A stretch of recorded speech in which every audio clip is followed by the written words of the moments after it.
Hello, I'm Sarah, and welcome to Simply Channeling.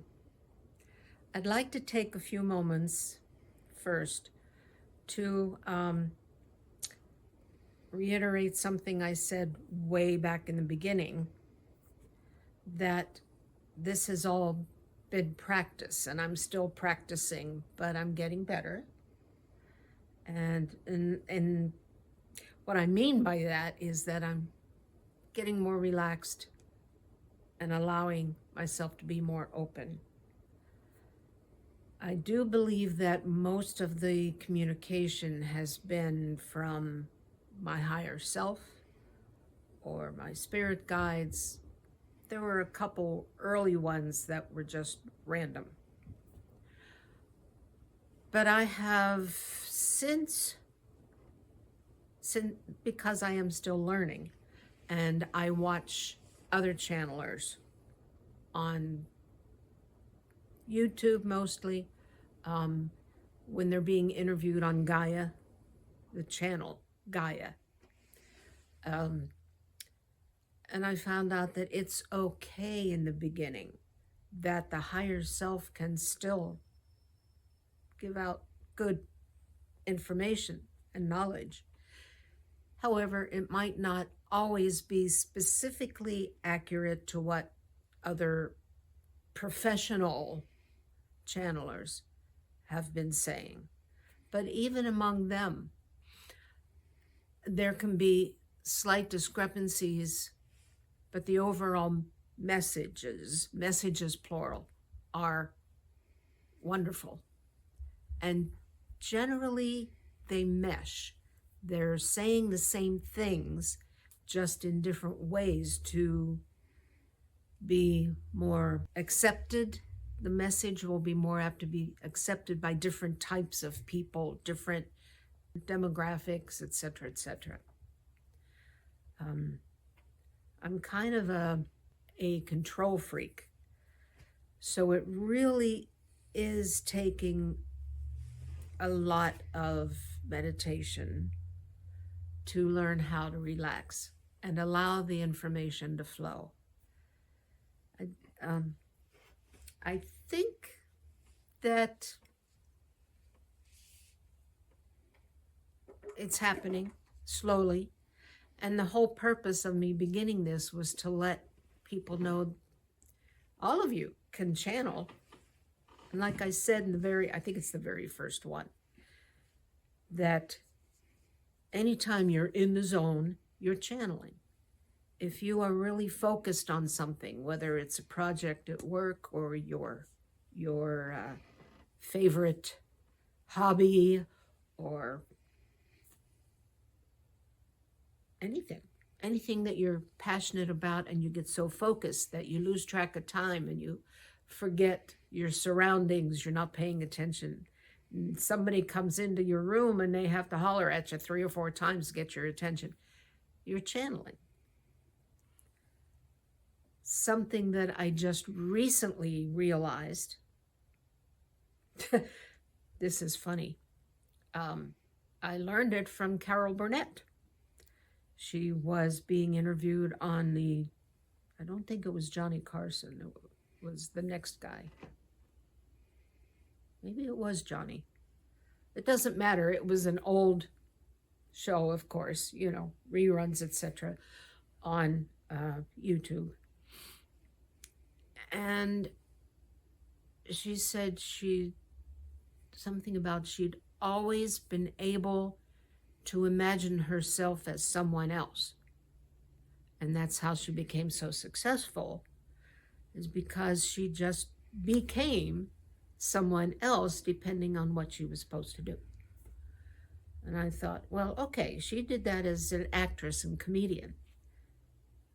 But I realized I've been doing that all my life, even as a kid. But I wouldn't take real people. It would be someone I saw on television or in a movie. Usually it was someone, let's say, some character on television that I had a crush on or something. But I could put myself into that character and I'd make up my own stories. that was channeling.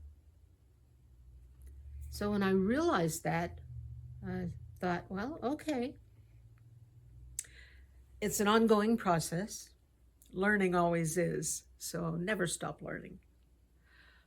But now, if you are willing, I am willing to see who comes forth, what kind of messages. And I don't think they're going to be necessarily earth-shattering, probably pretty much what you've been hearing all along.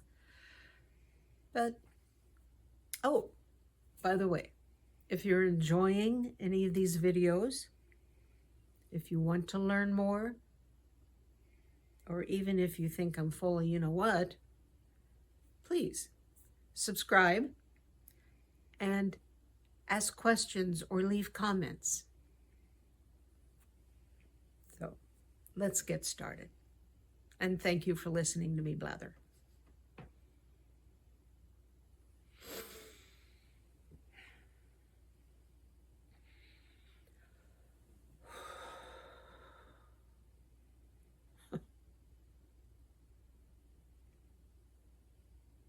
I'm chuckling because she overate earlier. Hence the deep breath. Oh, I take it we have a visitor. Huh? Yes. Hello, Hello. whoever you are. Names are unimportant, as I you know. but I like to know who I'm talking with. Is this Explorer? Yes. Okay. Now I can address you as Explorer. If you must. Yes, I must. I'm not going to ask you the questions you've asked me not to ask you. I think that might be a good thing, if I understand you correctly. Oh, yeah, it is. Otherwise, you might get a little cross with me. No, I won't get cross. And I do understand I'm just poking fun. I know, but at the same time, I understand why you don't like me to ask those questions. Well, then you have learned. Yes, I have. Thank you for helping me understand that. You're quite welcome, and thank you for doing so. Okay. I got some questions of my own. So, only about 15 or 20. Is there a checklist for the journey towards enlightenment that we should follow? Like a task list, check things off as you do them? No, Mr. Engineer, there is not. Growth is individual. It is not specifically one step at a time. It can be several steps in one direction, and then over here I have to catch up a little bit, and it's fluid. So, no, you don't have to tick off each thing as it happens. Just let it happen. So it's kind of like a meandering journey through a forest then, with the trees being all the things that you have learned as you pass them. You could say that it's more like a stream rushing down over the rocks and going on its way. Okay. And that would be my analogy. A few sessions ago, you mentioned that portals are naturally occurring things, and you're getting company. Hi, Heisha. Come on in my lap. Her lap. And you're going to steal the show, huh, Heisha? Of course. That's what cats do. You were talking about portals and that they are a naturally created event. What are the natural processes needed to create portals? They're part of the universe. How does the universe create them? You knew that question was going to come. Oh, this man. Well, at least I see what Sarah puts up with.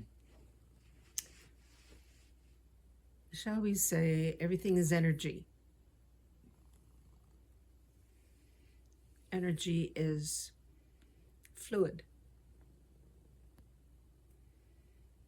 Things come and go, they stretch, they shrink, they pulsate, there's no checklist for the universe to tick off the things that make other things. Then how does it not make those things? Source. I knew that was going to be the answer. Then why did you ask it? Just wanted to make sure. I know Source is responsible for everything, so why are we even having these sessions? That's a good question. Why? Tell me the why. You kind of wanted them, and she went along with it. Really? Yeah. Oh, okay. I don't object. Neither does she. Boy, this has gone places I didn't think it would go quickly. As it is in a conversation among friends. Yes. Does a portal only go between the two same locations? So to go from somewhere else, you need to find another portal? Or don't portals go anywhere? They just go into the universe and you get off where you want to, like a subway train. Yes and no. All of the above. Some portals, for a while, are stationary, depending on what they're there for and who utilizes them. And other portals just like pop up and then go away. Nobody used it, so let's see. Let's go over here. Boink. No, nobody's going to use it. Ooh, I can scare people over here. Boink. No, it doesn't think like that. I should hope not. Portals in and of themselves are not sentient. They're not intelligent. They just are. Okay. Well, you are just purring away. So the portal at Sedona, it's a naturally occurring event. How long has it been there? For eons. So it is one that gets use. It doesn't go away, so to speak. Correct. And it's rather large. I mean, large enough for, say, you to drive your truck through. Not so large that the house would fit through or anything. But there are many smaller portals that blink in and out, if you will. Some are for the purpose of other beings to just see what's going on, so to speak. Maybe send a thought energy through. But the main one, the one that everybody goes to see or experience, is, as I say, large. 2 or 3 people, probably just 2, normal human beings could walk through it if they so desired. Most of the people who go there aren't aware that they could go through. If they think they might be able to, then they get a little trepidatious, shall we say. But messages that come through the other way to these people, energies mostly, but that's what messages are, thoughts are. Human beings revel in the energies that come to them through that portal. Oh, sorry. Yeah. So if someone would go through the portal, would they be able to return?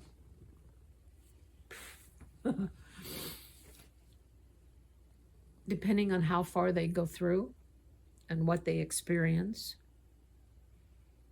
Yeah, they should be able to return. They might not for hundreds or thousands of years. They would come back and be like, what is this? Or could they come back in the past? Cat fur. Yep. That is not recommended. But as you know, there's no past or future. Yes. However, in the linear way of thinking, it would not be wise to return in the past, quote unquote, Why is that? because you could mess things up. What does that mean, mess things up? You know what I mean. I know what you mean, but if there is no past, there is no future, how can you mess things up? It can be done because of others who expect their present to be a certain way, and all of a sudden it's not. That can be very disorienting.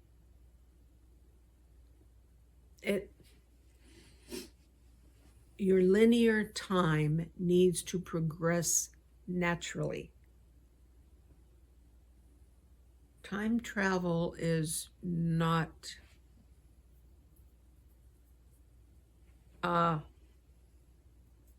it's not wrong per se, but most beings, ethereal or other dimensional or whatever,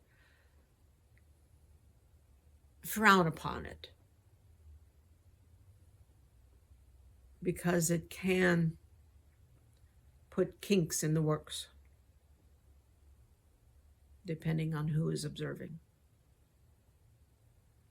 Now, certain beings are, shall we say, advanced or educated or enlightened enough that they know how to do what they need to do without messing things up, or knowing that what they are doing when they travel in time, particularly going into the past, they know that that's something they have to do in order for linear time as you know it to be on track, so to speak. Does that make sense? So if there's not a checklist, how do you know if something's on track? Because highly advanced and enlightened people just know. They don't need a checklist. That's for humans. I'll just leave it there for now. You mentioned about going, depends how far they go into the portal, particularly the one at Sedona. How far can you go into a portal? As far as you want to. Does it really end or does it not end? Depends on what you expect. So in essence, what you're saying, we control the portal when we enter it. Your expectations. Intentions. Intentions. That's good.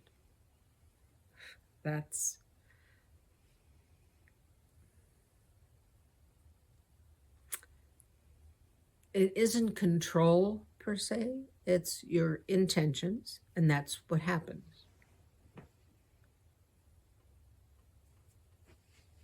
It's not like you step through and say, I want to go back now, or I want to explore for 50 years and then I'll go back. That's not how it works. It's more of a feeling of your energy interacting with the portal energy, and it knows whether to shoo you back through because you're getting freaked out or whatever.